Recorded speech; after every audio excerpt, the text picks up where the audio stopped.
Coucou les amis, donc j'espère que vous allez bien. Me voici en story vu que vous avez choisi de me mettre en story. Donc voilà, je m'appelle Caterina, je suis italienne et je suis là pour vous raconter les faits. Alors avant de commencer, je spécifie que je ne suis pas à la recherche du buzz puisqu'on m'a proposé plusieurs émissions de télé, donc que j'ai refusées pour la plupart. J'en ai déjà fait une aussi. Et aussi, en fait, je veux pas du tout copier ou ressembler à qui que ce soit.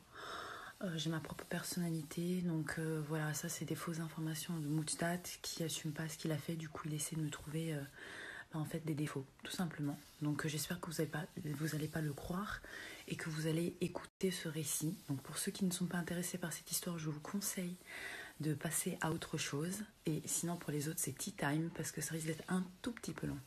Voilà, à tout de suite. Alors pour continuer en fait, je spécifie d'abord que je suis complètement naturelle et que je ne suis pas refaite. Voilà, je ne veux pas ressembler à qui que ce soit pour revenir sur ça. Maintenant c'est vrai qu'on s'habille tout un petit peu de la même façon, on achète nos vêtements un petit peu tout sur les conseils effectivement de ce qu'on voit sur internet, mais qui n'est pas inspiré par une Kim, qui n'est pas inspiré par une Kylie. On est toutes là en train de regarder des photos de machin, c'est sûr que ça inspire. Cependant, moi j'ai rien contre elles, donc je ne veux pas lui porter atteinte, je ne veux pas briser leur couple. S'ils sont heureux, tant mieux pour eux. Si elle arrive à accepter des choses comme ça, tant mieux pour elle. Je ne porte aucun jugement que ce soit. Moi je suis juste là pour raconter ce qui s'est passé, pour la prévenir, pour vous prévenir.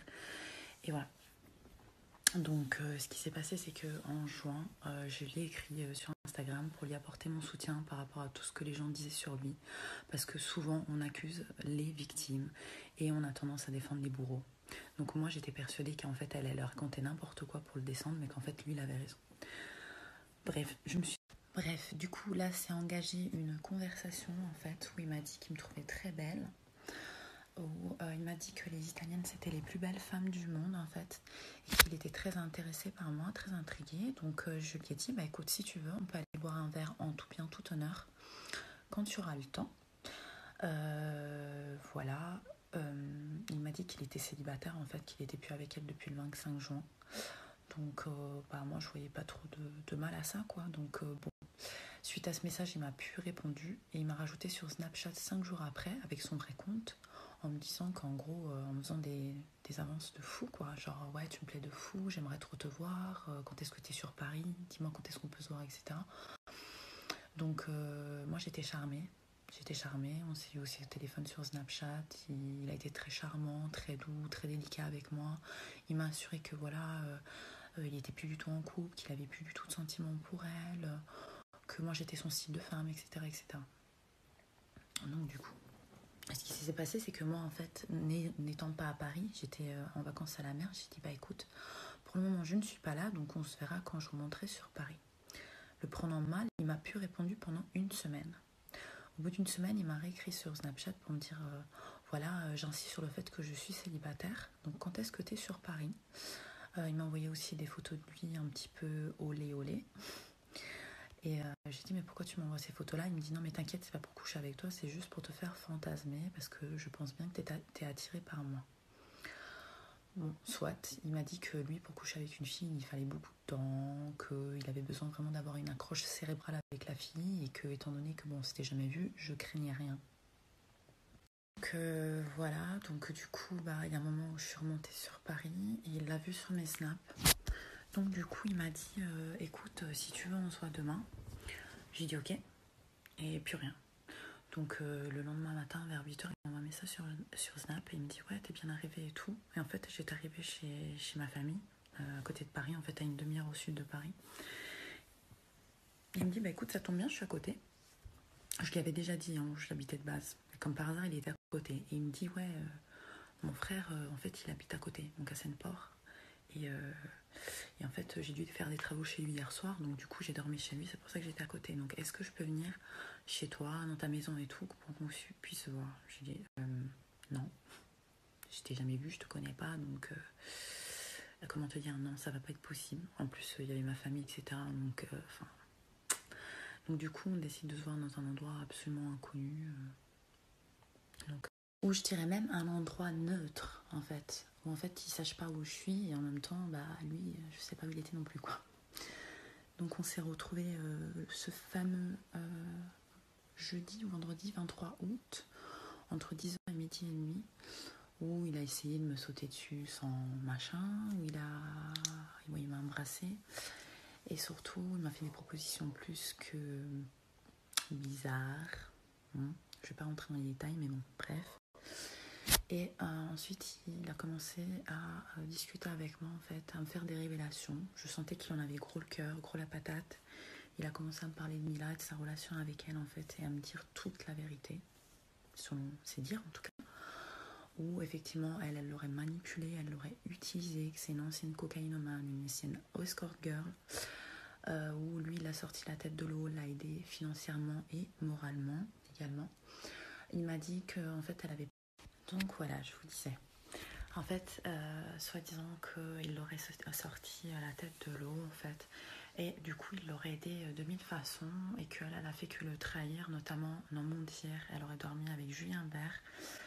Elle l'aurait trompé en fait avec une fille, parce que soi-disant qu'elle est bisexuelle au début de leur relation, avec un gars américain aux États-Unis, blindé de fric. Il m'a dit aussi que... Enfin bref, en gros, il l'a décrite comme une grosse trompeuse. Et voilà, notamment avec Julien Bert, qui est soi-disant son ex. Et en fait, lui, ne voulant plus qu'elle fasse des émissions, puisqu'il m'a dit je voulais plus qu'elle fasse des émissions comme ça. Je voulais qu'elle soit qu'à moi et qu'elle reste à la maison et qu'on décide de fonder une famille ensemble et tout. En fait, elle lui a dit non, bah écoute, il faudra que je fasse une dernière émission, donc le cross, donc les Marseillais vs le reste du monde, en fait, où je vais être obligée de... Elle lui a dit qu'elle devait faire une dernière émission, en fait, donc le cross, et qu'elle était obligée de se mettre en couple avec quelqu'un parce que, en fait, elle lui a dit il faut pas qu'on sache qu'on s'est remis ensemble, donc après les grosses disputes qu'il y a eu fin mai.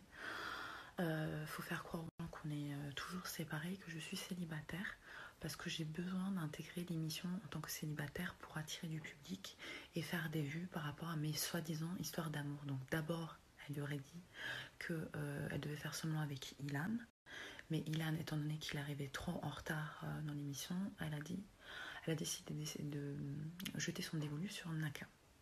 Mais a promis à Mujdat, en fait, qu'elle ne le tromperait pas.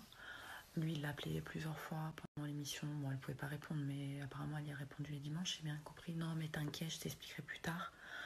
Et un beau soir, il a reçu un appel de Ilan, lui qui, pour se venger, a appelé Mujdat, en lui disant, tu sais, ta meuf, elle...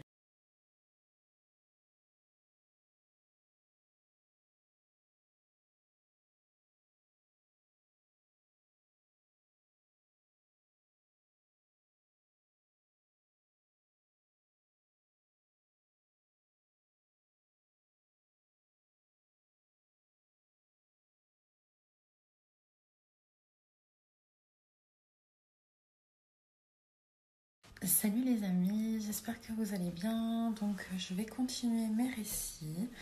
Donc restez connectés, je suis à vous dans très peu de temps. C'est une cocaïnomane, etc., etc. En fait, je répète ce qu'il m'a dit. Donc voilà. Je n'accuse personne. Je pense qu'elle a complètement sa place à la télévision, qu'elle a des bonnes qualités, qu'elle est magnifique. Voilà, je n'ai absolument rien contre elle. Je rajoute qu'au moment des faits, il m'a bien juré et spécifié qu'il était célibataire depuis le 25 juin, en fait, que c'était à cette date-là qu'en fait, il ne s'était plus vu. Donc, du coup, je ne me serais jamais permise quoi que ce soit s'il m'avait dit qu'il était encore en couple avec elle, bien évidemment, puisque je respecte les gens qui sont en couple. Je tiens à le préciser quand même. Donc, voilà. Pour continuer donc mon récit, là où je m'étais arrêtée, donc je m'étais arrêtée au moment où il était en train de m'expliquer que en gros elle s'est mise en couple en fake avec Naka juste pour créer une histoire d'amour, mais en gros qu'elle reviendrait après l'émission. Bon, cela dit, il m'a dit que du coup, Ilan, pour se venger, l'a appelé pour lui dire que effectivement, elle dormait avec Naka, qu'elle s'était embrassée. Donc, il m'a dit qu'il l'a appelé pour demander en fait si c'était vrai, et elle y a répondu ne t'inquiète pas, je t'expliquerai tout ça à mon retour. Sauf que la production l'a contacté ou lui les a contactés, ça il me l'a pas spécifié. Et en fait, il a débarqué dans l'émission à l'improviste, donc il l'avait pas prévenu, visiblement. Et il est rentré dans l'émission comme ça, de chef en fait. Personne n'a prévenu elle, j'allais dire son nom, mais personne n'a prévenu elle qu'en gros, voilà, il allait arriver comme ça à l'improviste. Et il a dit, qu'est-ce que tu me fais là? Est-ce qu'on est en couple ou pas? Et elle l'aurait regardé très froidement en me disant, non, pas du tout, moi je suis célibataire. Il m'a dit qu'à ce moment-là, il s'est senti très très mal, puisqu'il s'est senti en fait... Donc je disais, il m'a dit qu'à ce moment-là, il s'est senti très très mal, il s'est senti trahi, bafoué. Il m'a dit qu'il a été submergé par un tas d'émotions et que, bon, ça finit par finir en bagarre, bien évidemment, avec Naka. Et qu'il était extrêmement déçu, donc il a décidé de repartir et de couper les ponts avec elle. Il m'a aussi dit que quand il regardait ses snaps pendant le cross, bah, en fait, il était outré d'avoir été amoureux d'elle, puisque il voyait en elle une sorcière, une fille avec un regard absolument vide, dénué de sens. Donc voilà. Il m'a confié par la suite qu'elle est revenue après l'émission le voir pour lui présenter ses excuses, pour lui dire qu'elle l'aimait fortement et que, en gros, elle regrettait pertinemment ce qui s'était passé, qu'il fallait qu'elle le croie et qu'il fallait qu'ils se remettent ensemble. Donc il m'a dit qu'en fait, elle a fait ça par le biais d'une amie. Il m'a dit une amie, après je sais pas si c'est vrai ou pas. En tout cas, il m'a dit qu'en gros, il m'a dit qu'une amie à elle l'avait contacté pour lui demander de se voir. Et lui, il m'a dit qu'il avait rajouté, bah écoute, il n'y a pas de problème, si tu as envie de me voir pour discuter, il n'y a aucun souci. Et qu'en fait, quand son amie arrivait, en fait, il y avait aussi elle avec l'amie. Donc voilà, il m'a dit que tout ça est arrivé parce que lui, en fait, en somme, il n'a pas accepté de faire des émissions avec elle et qu'elle a une profonde envie d'en faire. Donc du coup, il m'a dit qu'elle était prête à tout mettre de côté leur relation, à mettre de côté plein de choses et en lui faisant des promesses, par exemple. Elle lui aurait dit, si tu acceptes que je fasse cette émission, en fait, je te propose de faire une dernière émission après où on en ressorte en couple. C'est d'ailleurs ce qui s'est passé. Donc je pense pas qu'il m'a menti lorsqu'il a dit ça. Voilà, il m'a dit que de toute façon, donc du coup, je le voyais très très très énervé, très angoissé, etc. Donc j'ai dit, mais t'es sûr que t'es plus du tout en couple avec elle? Il m'a dit, non, non, pas du tout. Il m'a dit, non, non, pas du tout, je t'assure, je suis pas du tout, plus du tout en tout cas en couple avec elle. Certes, j'ai encore des sentiments, mais pour moi, c'est une fille qui a vendu son âme au diable. Elle serait capable en fait de faire la girouette pour 20 €. Voilà ce qu'il m'a dit. Donc voilà, il l'a rabaissée, il l'a traitée de manipulatrice, de menteuse, qu'elle est prête à tout pour faire les émissions, mais qu'en même temps elle ne voulait pas le perdre parce qu'il a dit je suis son seul trou à Paris, il m'a dit ça comme ça, et je suis son seul trou financier également. Donc voilà, il m'a dit que je lui plaisais énormément, qu'il avait beaucoup aimé le moment qu'on avait passé ensemble, qu'il était vraiment beaucoup charmé par une vraie italienne. Il m'a dit pour une fois que c'est une vraie, pas une lambda, une low cost, voilà les mots qu'il a utilisés, qu'il aimerait bien partir aux 5 terres avec moi en Italie.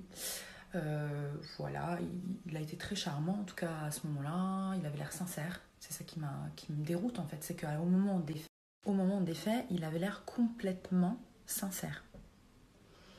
Donc moi je l'ai cru sur parole. Par contre il a rajouté quelque chose à la fin, il m'a dit par contre je veux que cette histoire et tout ce que je t'ai dit, tu le gardes pour toi, que tu ne le répètes à personne et que tu me fasses le serment de faire ça.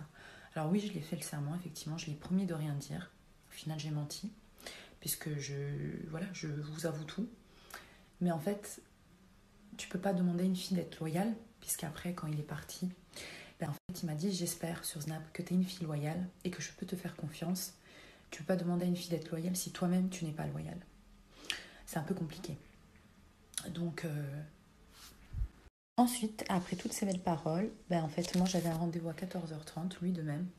Donc on s'est quittés, il m'a embrassée, il m'a dit j'adore ta voix, j'aime beaucoup comment tu as l'air d'être une fille sensible, ça me touche parce que tu changes des autres, en plus t'es pas refaite, ça me plaît beaucoup. Il m'a dit j'aimerais bien qu'on se revoie lundi, mardi ou mercredi de la semaine prochaine. On était vendredi, ou jeudi, je sais plus. Et il m'a dit par contre, je crois que c'était vendredi puisqu'il m'a dit demain j'aurai mes enfants, donc c'était un samedi, donc ce week-end je ne serai pas disponible. Je ne me suis pas inquiétée, je ne me suis pas dit il ment. Je me suis dit, écoute, je suis pressée de le revoir.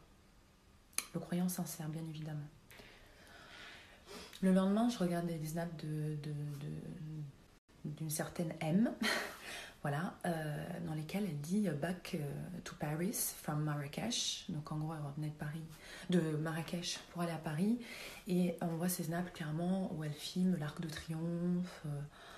Donc par là, j'ai vite compris que en fait, il savait très bien qu'elle allait revenir chez lui le lendemain. Et donc, il a fait tout ça avec moi, en sachant que le lendemain, Mila allait revenir chez lui.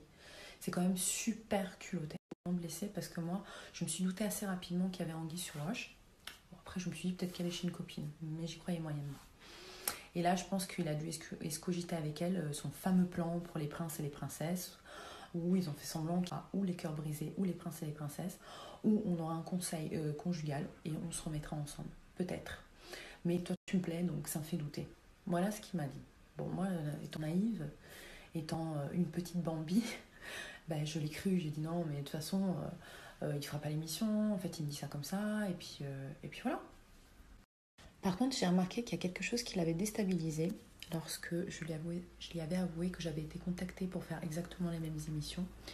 Et là, il m'avait regardé avec des grands yeux et m'avait dit non, toi, tu fais de la musique, tu fais du chant, on va pas te mettre dans des émissions comme ça.